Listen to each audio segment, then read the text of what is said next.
भाषण नहीं देते। और जब भी हम सचिन भैया को बुलाते हैं वो हमारे बीच में पधारते हैं। तो आज जीरापुर की धरती पे खिलचीपुर विधानसभा क्षेत्र के सभी कांग्रेस कार्यकर्ताओं की ओर से मैं आदरणीय सचिन पायलट जी का यहाँ पर स्वागत करता हूँ। हमारे मार्गदर्शक और जिनने पूरे राजगढ़ जिले को अपने खून पसीने की मेहनत से सींचा है, ऐसे हमारे कांग्रेस के लोकप्रिय प्रत्याशी मध्य प्रदेश शासन के पूर्व मुख्यमंत्री आदरणीय राजा साहब दिग्विजय सिंह जी, जिनके लिए आज कड़कती धूप में हम सब यहाँ इकट्ठे हुए हैं और पूरी राजगढ़ की जनता ये संकल्प ले रही है कि हम यहां से अगर किसी को चुन के भेजेंगे तो आदरणीय राजा साहब को इस संसद में भेजेंगे। मंच में विराजमान पूर्व सांसद महोदय आदरणीय नारायण सिंह जी अमलावेद, जिला कांग्रेस के सम्मानीय अध्यक्ष प्रकाश पुरोहित जी, सम्मान्य विधायक भैरव सिंह परिहार जी, दिनेश जैन बौद्ध जी, सम्मान्य सभी विराजमान हमारे पूर्व विधायक साथी, हमारे सम्मान्य सुरेश गुर्जर जी, माननीय विधायक खानपुर, यहाँ कांग्रेस के सभी वो साथी जिनने आज इस सभा को सफल बनाया है और जोर जुल्म की टक्कर में संघर्ष हमारा नारा है, इस नारे के साथ सब मैदान में उतरे हैं। मेरा आपसे यही अनुरोध है साथियों, आपने चुनाव देखा है, चुनाव अब अपने परवान पर चढ़ के आगे आ गया है। सभी लोग शादी ब्याह में व्यस्त थे, शादी ब्याह भी समाप्त हो गए। अब तो एक ही मांडो हो रहे हो, गाँव गांव वो है लोकसभा चुनाव को मांडो। और चुनाव में दो प्रत्याशी हैं, एक हमारे अभी के सांसद हैं रोडमल नागर जी और दूसरे प्रत्याशी हैं हमारे लोकप्रिय प्रत्याशी आदरणीय दिग्विजय सिंह जी। अब रोडमल नागर जी 10 साल में हमने उनको सांसद बनाया, तो 10 साल में गांव गांव घूम के उन्होंने बहुत लोकप्रियता हासिल करी कि नहीं करी। मैं जिस भी जगह गया एक ही बात मैंने पूछी सभी साथियों के बीच में कि भाई सांसद जी हैं हमारे, वो आए कि नहीं आए। नरसिंहगढ़ विधानसभा में गया तो वहां मना कर दी कि नहीं आए, सुसनेर विधानसभा में गया तो वहां भी कह दिया कि नहीं आए, राजगढ़ विधानसभा में गए हम लोग प्रचार करने तो वहां भी कह दिया नहीं आए, भोपाल ब्यावरा विधानसभा में गए तो वहां भी कह दिया नहीं आए, सहारनपुर में पूछा वहां पे भी नहीं गए, राघोगढ़ चाचोड़ा में पूछा वहां भी नहीं गए। अब मैं जीरापुर की जनता से पूछता हूं कि सांसद जी के दर्शन हुए क्या हमारे बीच में किसी को? ऐसे सांसद जी इस साल में ईद का चांद तो एक दिन दिख जाता है, पर हमारा सांसद तो 3-3 साल में एक बार दिखता है। ऐसे सांसद बने हमारे यहाँ। और बड़ी जोरदार बात है, सभी साथी हमारे यहाँ पे आपके कई गांवों में वो प्रचार करने आए, वो रोडमल नागर जी अपने मुंह से कहते हैं, बड़े बढ़िया तरीके से कहते हैं, हाथ जोड़ते हैं, बोलते हैं मुझे माफ कर दो, मैंने ना तो आपकी तरफ देखा, ना मैंने आपका काम किया, ना मैंने आपकी बात सुनी, ना मैंने आपकी बात सुनी, ना मैं आपके बीच में आया, नहीं मैं आपके किसी काम पर्यावरण में आया, तो मुझे वोट मत दो, भारतीय जनता पार्टी को वोट दो। अब हम उनकी बात अगर माने भी कि मोदी जी को वोट दो, पर जब जीरापुर बीमा मांग रहा था, खेती के फसल का बीमा मांगता है जीरापुर, तब हमें बीमा नहीं मिलता। बीमा कैसे मिलता है? जैसे सोयाबीन की फसल में मक्का को छाटो तो ऐसा बीमा मिले कि हल्का खाता में डल गयो और उनका खाता में नहीं डलियो, ऐसे तो हमें बीमा मिलता है। पर हम अगर मोदी जी को देख के वोट भी देते तो सांसद जी हमारे बीमे की आवाज नहीं उठाते। हम अगर मोदी जी को देख के वोट दे दें तो सांसद निधि 42 करोड़ रुपया मिली। 42 करोड़ रुपया में अगर 5 लाख रुपए के सामुदायिक भवन भी वो 10 साल में बनवाते तो 880 सामुदायिक भवन बनते, किसी मंदिर में, कभी किसी गांव में, कभी जहां आवश्यकता पड़ती। पर उन्होंने क्या चुना? 42 करोड़ रुपए में उनने चुना 900 तो उनने टैंकर दिए और 450 से ऊपर बस स्टैंड दिए वो टीम टप्पर के, जो आधे तो उड़ गए और आधे मौके पे है ही नहीं। तो सांसद निधि का जब दुरुपयोग हुआ तब तो मोदी जी रोकने नहीं आए क्या?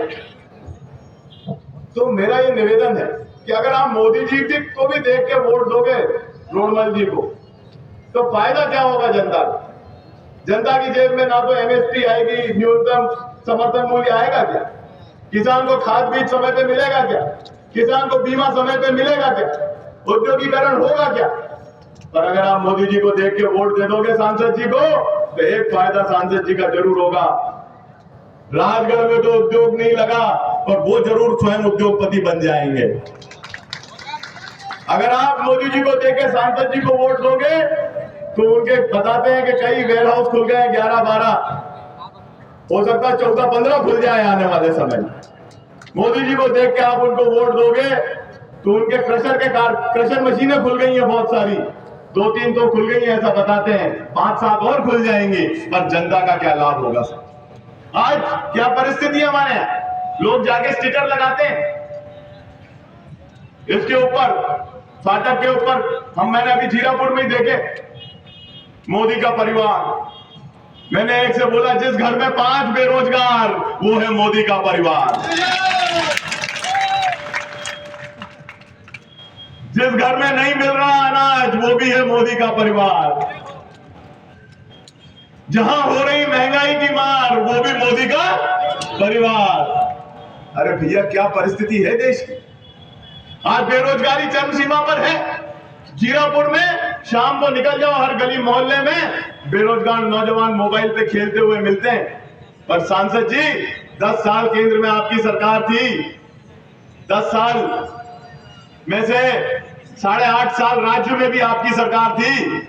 आप लेखा जोखा बताइए। अरे आप दिग्विजय सिंह जी की योजनाएं बताते हैं कि भाई मोहनपुरा और कुंडालिया योजना। अरे मोहनपुरा और कुंडालिया योजना यूपीए की सरकार में मंजूर हुई, जब दिल्ली में मनमोहन सिंह जी की सरकार बैठी हुई थी तब मंजूर हुई।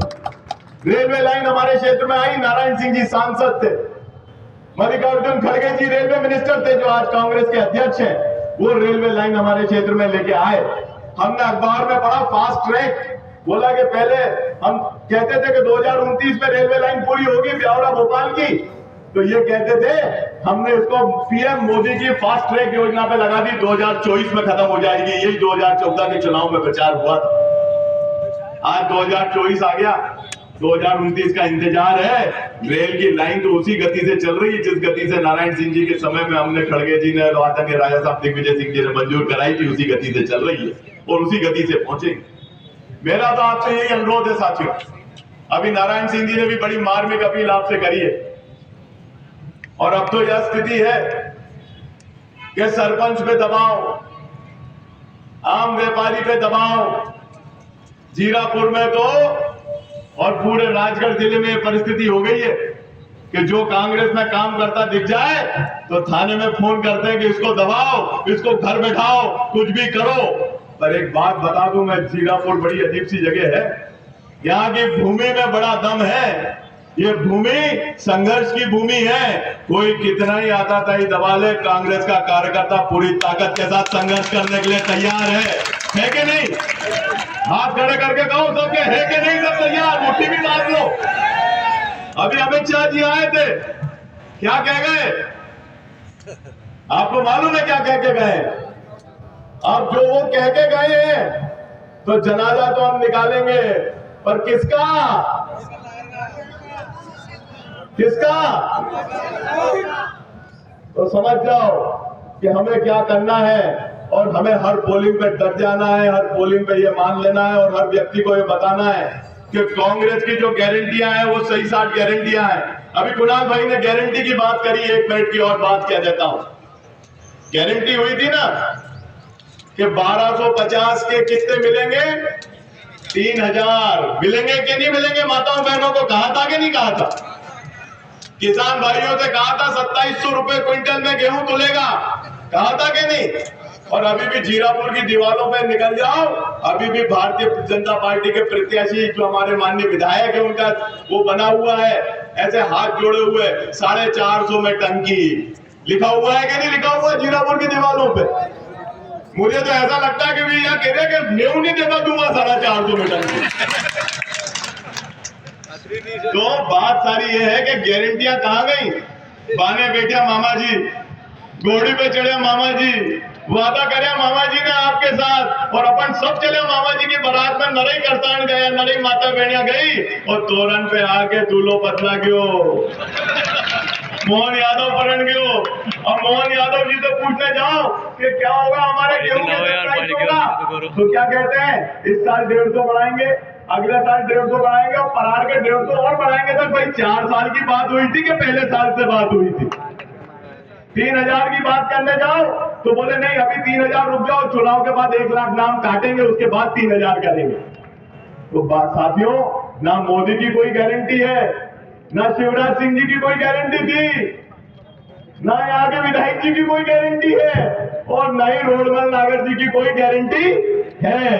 तो मेरा ये निवेदन है आप सबसे कि राया साहब, अभी नारायण सिंह जी ने कहा कि साहब अपने जीवन का आखिरी चुनाव लड़ रहे हैं। हम तो चाहें कि वो खूब सारे चुनाव लड़े, पर आज आपके बीच में उन्होंने अपील करी है वोट की। तो मेरा भी हाथ जोड़ के सभी साथियों से, जीरापुर नगर के वासियों से, माताओं से, बहनों से, युवा साथियों से, बेरोजगार नौजवानों से, पीड़ित किसान भाइयों से हाथ जोड़ के निवेदन है कि 7 तारीख को हाथ के पंजे पर बटन दबाकर माननीय दिग्विजय सिंह जी को संसद में भेजेंगे। तो मैं एक गारंटी जरूर दे सकता हूं सबके सामने कि जब दिग्विजय सिंह जी संसद में खड़े होकर बोलेंगे तो राजगढ़ की आवाज पूरे हिंदुस्तान में गूंजेगी। ये बात जरूर आपके सामने गारंटी लेके जा सकता हूं। बहुत बहुत धन्यवाद। जय हिंद। बोलो भारत माता की, राजा रामचंद्र जी महाराज की।